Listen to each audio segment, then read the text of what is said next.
Midas educational ഫൗണ്ടേഷന്റെ കീഴിൽ കലാച്ചിയിൽ പ്രവർത്തിക്കുന്ന ലിറ്റിൽ ഫ്ലവർ പബ്ലിക് സ്കൂൾ കലാച്ചിയുടെ ആർട്ട് ഫെസ്റ്റിവൽ കലാഞ്ജലി മൂന്നാമത്തെ എഡിഷൻ പ്രശസ്ത ഗാനരചയിതാവ് ഇ.വി. വത്സൻ ഉദ്ഘാടനം ചെയ്തു.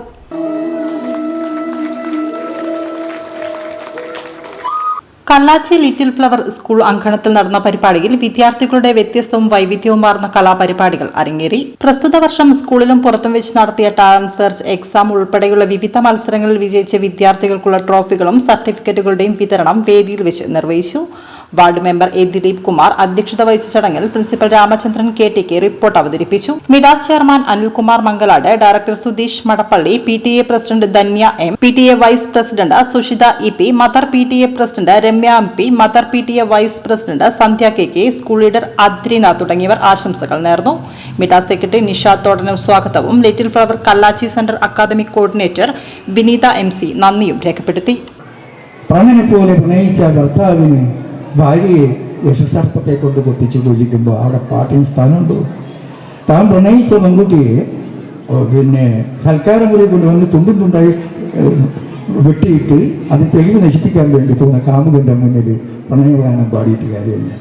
പ്രണയം നിരസിച്ച പെൺകുട്ടിയെ നടുനിരത്തിൽ വെച്ച് തലയിലൂടെ പെട്രോൾ ഒഴിച്ച് കത്തിക്കും കാമുക. പിന്നെ എന്തിനാ പ്രണയിക്കുന്നുണ്ടെന്ന് നമുക്ക് മനസ്സിലായില്ല. പണ്ടങ്ങനെയല്ല പ്രണയം എന്ന് പറഞ്ഞാൽ.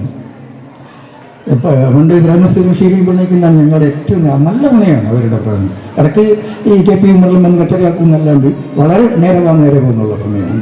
നല്ല വില്ലന്മാരുണ്ടാകും, നല്ല പാട്ടും ഉണ്ടാകും. അവർ കാണുമ്പോൾ തന്നെ പാട്ടാണ്.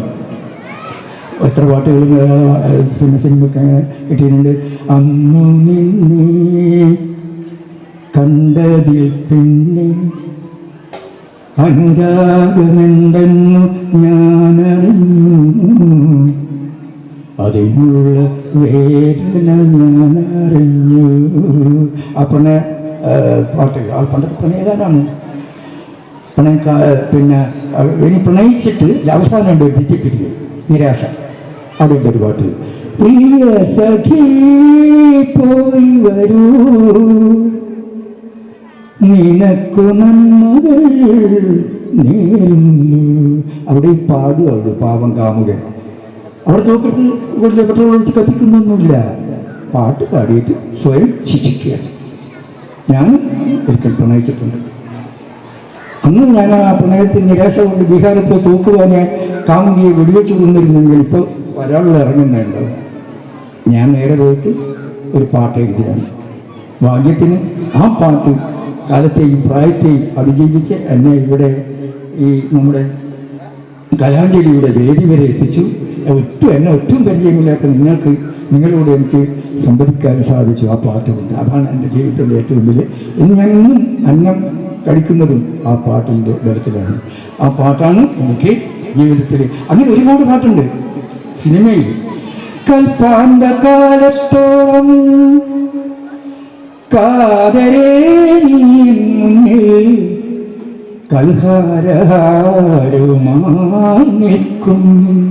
ഈ പാട്ടെല്ലാം 40, 50, 60 വർഷമായി. ഇപ്പോഴും ആ പാട്ടുകൾ ഇരടികൾ ചക്രവാളങ്ങളിൽ തട്ടി പ്രതിധ്വനിക്കുക തന്നെ ചെയ്യും. കാരണം അത്രയും മനോഹരമായ പാട്ടുകളാണ്. ഈ പാട്ടുകൾ നിങ്ങളിൽ നിന്ന് അകന്നു പോയതുകൊണ്ട് തന്നെ ഒരു പാട്ട് സംസ്കാരവും നിങ്ങളിൽ നിന്ന് അകന്നു. ഞാനിപ്പം പറഞ്ഞു വരുന്നത്, എനിക്ക് അന്ന് ഞാൻ എഴുതിയ ആ ഗാനത്തിൻ്റെ ഈ സംസ്ഥാന ഗവൺമെൻറ്റിൻ്റെ അവാർഡ് ലഭിച്ച ആ ഗാനം ഞാൻ 4 വരി പാടി ഈ പ്രസംഗം നടത്താം.